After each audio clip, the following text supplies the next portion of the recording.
Media ternama Amerika Serikat, Huffington Post, merilis artikel yang menyebut tentang kapal selam drone pembawa senjata kiamat milik Rusia yang tengah dalam proses pengembangan. Mengutip sebuah dokumen yang seharusnya belum dirilis dari US Nuclear Posture Review, Kementerian Pertahanan AS, HuffPost menulis bahwa alutsista teranyar itu merupakan sebuah peringatan yang sengaja ditunjukkan kepada Amerika Serikat dan negara-negara barat lainnya. Dari dokumen tersebut, diketahui bahwa drone Rusia itu dikenal secara resmi dengan Ocean Multipurpose System Status 6. Kapal selam drone peluncur nuklir tersebut memiliki jarak tempuh hingga maksimal 10.000 km, dapat menyelam sejauh 1 km di bawah permukaan laut, dan bisa mencapai kecepatan maksimal hingga 103 km per jam. Alutsista itu juga mampu membawa hulu ledak nuklir sebesar 100 megaton. Seperti dikutip dari BCC, alutsista itu dirancang untuk mampu menghancurkan instalasi ekonomi penting musuh di wilayah pesisir dan menyebabkan kerusakan fatal di teritori musuh, dengan menciptakan area kontaminasi radioaktif yang luas, sehingga tak lagi dapat digunakan untuk militer, ekonomi, ataupun aktivitas lainnya untuk waktu yang lama. Namun, bukan hanya OMS status 6 saja yang menjadi senjata mematikan andalan Rusia dari berbagai macam. Berikut ini contoh senjata Rusia lainnya yang diyakini mampu cetuskan kiamat di dunia. Satan II. Rusia memiliki senjata nuklir yang bernama RS-28 Sarmat atau Satan, julukan yang diberikan NATO yang digadang-gadang dengan sekali tembakan saja mampu menghapus pantai timur Amerika jika PD-3 meletus. Rusia diyakini juga memiliki 55 senjata yang siaga, namun para ahli mengingatkan cukup hanya dengan 5 di antaranya saja sudah bisa membuat pantai timur Amerika hancur lebur. Mengerikannya lagi, senjata-senjata itu bahkan disebut-sebut mampu membuat bom atom yang dijatuhkan di Hiroshima dan Nagasaki dalam PD-2 terlihat tak ubahnya senapan mainan. Mantan asisten sekretaris Kementerian Keuangan untuk Kebijakan Ekonomi, Paul Craig Robert, memprediksikan secara gamblang tentang serangan apokaliptik Rusia terhadap Amerika Serikat.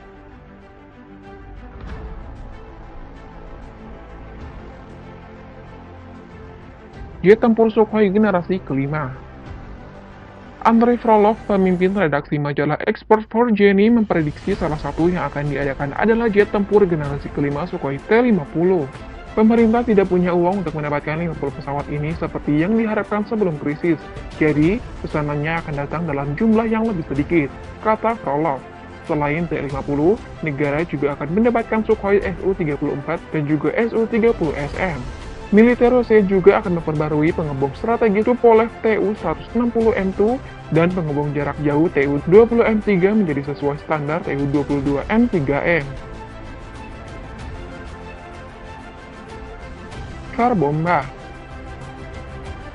Pada 30 Oktober 1961, Uni Soviet melakukan uji coba peledakan bom paling kuat dan punya tenaga penghancur nomor lahir.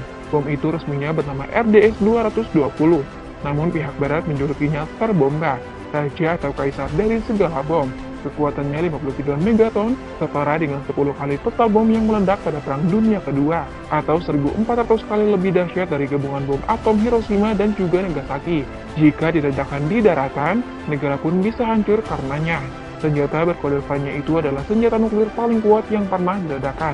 Pada pukul 11.31 waktu setempat, bahkan peledak itu dijatuhkan dari kapal terbang yang langsung bergegas menjauhi lokasi. Pilotnya hanya punya 188 detik untuk lolos dari efek ledakan bom tersebut. Sesaat setelah meledak, awan jamur menggempur setinggi 64 km.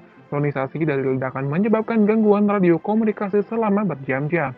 Semua bangunan di desa Servani, baik terbuat dari kayu ataupun bata yang terletak pada 55 km dari lokasi uji coba ikut hancur. Getaran dari uji coba bom ini terasa hingga 1000 km dari lokasi ledakan. Badan Seismologi Swedia mengonfirmasi getaran di wilayah mereka berasal dari uji coba bom nuklir Tsar Bomba. Bom juga mengakibatkan getaran kaca dan ada yang pecah hingga radius 900 km, mencapai Norwegia dan juga Finlandia.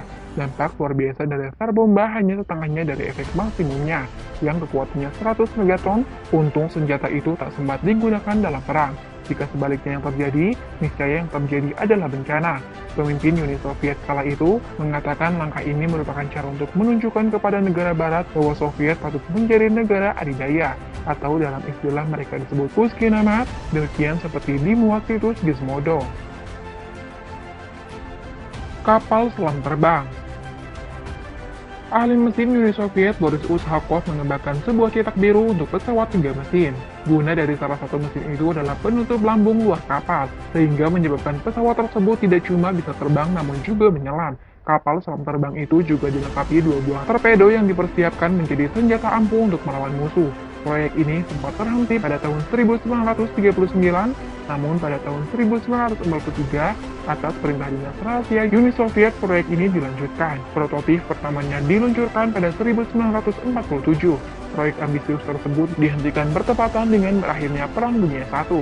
Saat itu, Soviet beralasan mereka ingin mengembangkan penelitian ke sektor lain. Sekian video kita kali ini. Jika kalian suka, silahkan share sebanyak-banyaknya, like dan juga subscribe channel CGR TV agar mendapatkan video terbaru dari CGR TV. Salam CGR TV.